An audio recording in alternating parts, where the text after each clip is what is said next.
ფოთში მალთაყვის უბანში 50-ზე მეტი ტრეილერი დგას. მძღოლების განმარტებით მათ საპატრულო პოლიცია გადაადგილების უფლებას არ აძლევს. მძღოლებისთვის უცნობია ამის ზუსტი მიზეზი.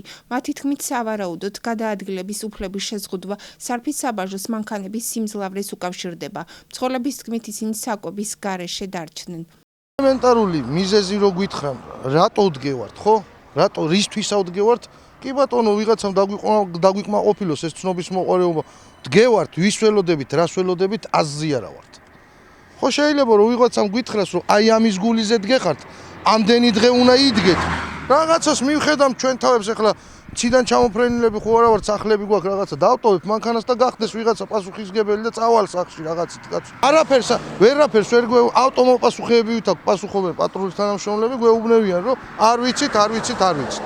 გაგვაგებინონ რის თვინა დგე, ჩემი მოთხოვნა არის პირადად რომ თვით ცლელისთვის თუ არის ბათუმისკენ გზა, ცემენტავოზისთვის თუ არის ბათუმისკენ გზა, ჩემთვის რატო არ არის, მე უნდა ჩავიდე პორტში, დავიტვირთო კონტეინერი, დავიდო და მონტრეალი და წამოვიდე თბილისისკენ.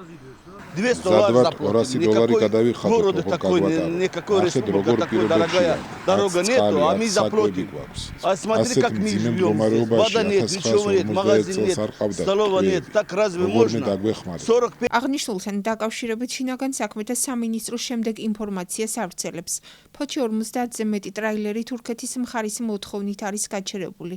ამდენად შინაგან საქმეთა სამინისტრო ვერ აკონკრეტებს, თუ როდის შეძლებენ მძღოლები გადაადგილებას.